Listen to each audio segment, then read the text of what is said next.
Retromaniac Game Review. Retromaniac Game Review. Retromaniac Game Review. Giving off nostalgia.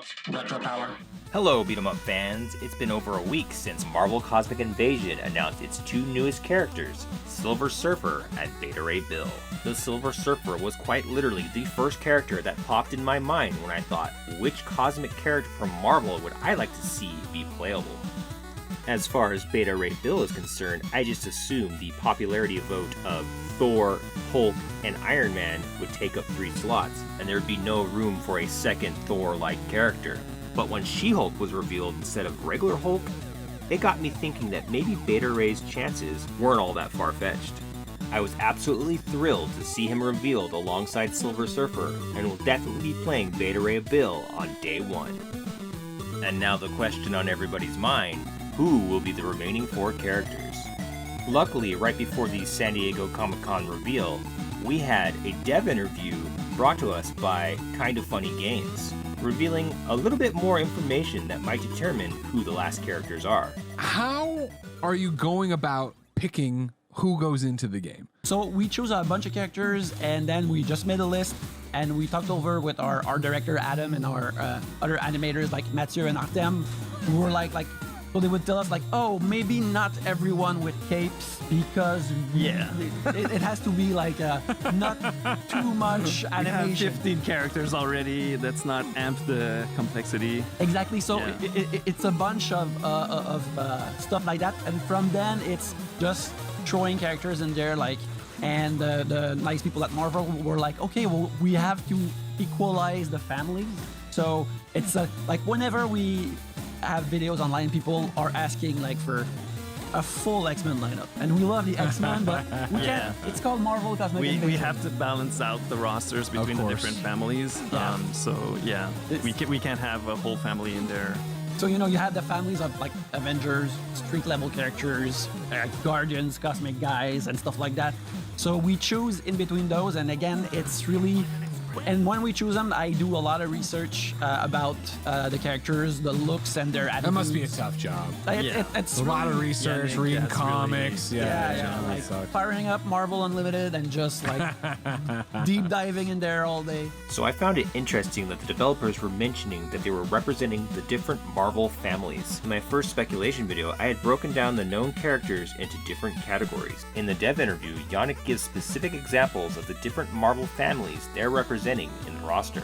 The Marvel families or categories represented in the game so far are Avengers, X-Men, the Spider-Man universe, Guardians of the Galaxy, and as Yannick would put it, the Cosmic Guys.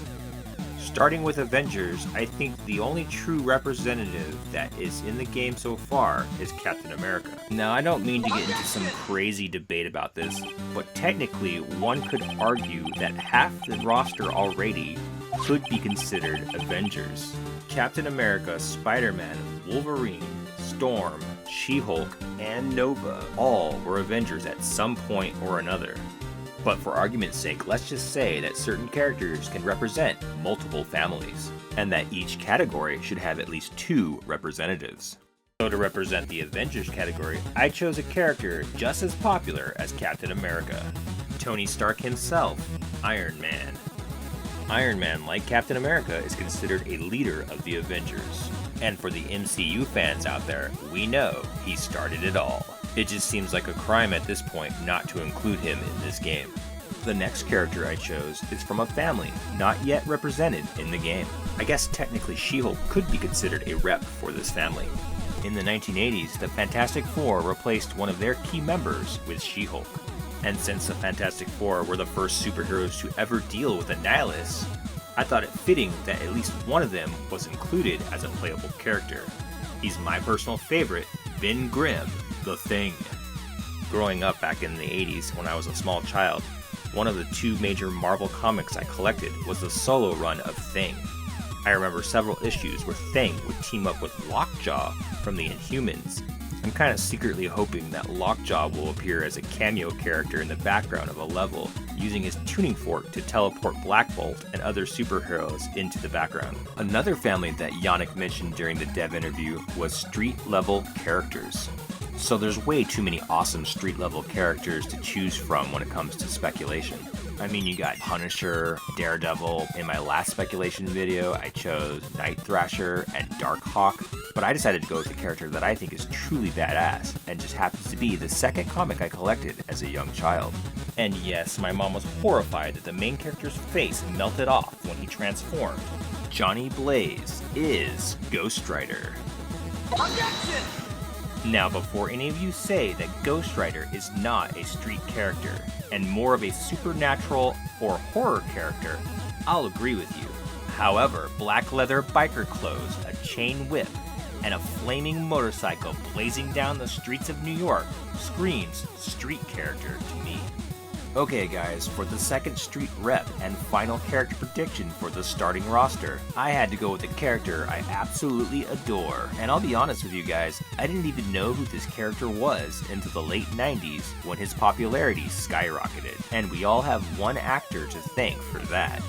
Wesley Snipes. We're talking Blade. You can call me biased, but I gotta have him in this game with all the moves and maneuvers, all the style, and all the awesomeness that Wesley Snipes brought to that character in those movies of the late 90s.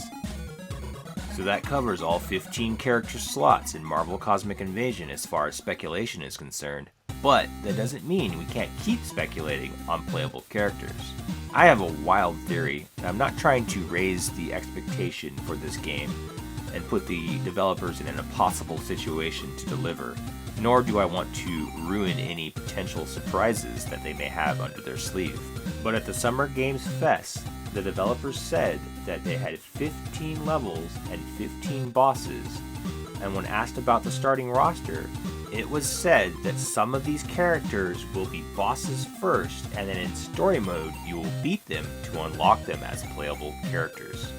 What if every single boss in the game could be unlocked as a playable character? That's insane. It seems like a monumental task, and it probably is, but if you think about it, they already have most of the work done. The character sprites are there. The boss sprites are about the same size as the hero sprites, and all it would really take is them to convert it to the UI and then make sure each of their moves is mapped to the correct buttons. It is doable. But there's a lot more that goes into it than just that. There's the character interactions, there's the voiceover work, there's the balancing the gameplay. It would be a huge task, and I would give mad props to Tribute. That being said, I do believe in their talents and their abilities, and I do think it's something that they could possibly pull off.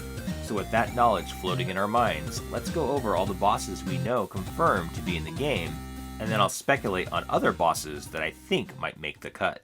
Okay, so confirmed bosses are Beetle, Taskmaster, Sauron, Hela, and to some extent Thanos. Also, during the Taskmaster fight, you can see a shrunken MODOK demanding to be returned back to his true size. This leads me to believe that MODOK will be a boss for a future level. In an earlier video, I had speculated that maybe the boss of the Sentinel Factory might be Master Mold or Nimrod. But if the boss is going to be an unlockable playable character, I think Magneto makes more sense, especially if he's somehow mind-controlled by the Annihilation Wave. Another X-Men villain that I think definitely should be in the game is Juggernaut. For the Blue Side of the Moon level, it was determined that it was once occupied by ancient Kree and Skrulls. So with that in mind, maybe a boss fight from Ronan the Accuser or Super Skrull? I had also mentioned in one of my videos that I wanted to see Carnage appear as a boss. Plus, it would be nice to have another symbiote playable character around. I would also love to see a Hydra-themed level with Red Skull as the boss. Speaking of dictator-like characters, I think a Latvia Castle level with its ruler, Dr. Doom, would be amazing. And if we're pulling a boss straight from the Annihilation comics, I think my top choice is Ravenous. And finally, I was thinking, what supernatural type villain could we add to the game? Maybe Shumogorath or Blackheart? There is one villain already confirmed in the game that should not become playable. That's Annihilus himself.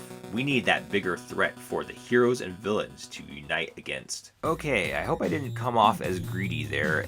I'm perfectly happy with a 15 playable character roster and the potential for DLC in the future. And this game is definitely going to be a high contender for me, if not already Game of the Year.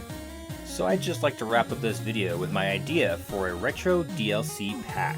A lot of old school gamers would be an absolute bliss if this pack included the following characters: Cyclops, Colossus, Nightcrawler, Dazzler, Iron Man if he doesn't make the base game, Hawkeye, and Vision.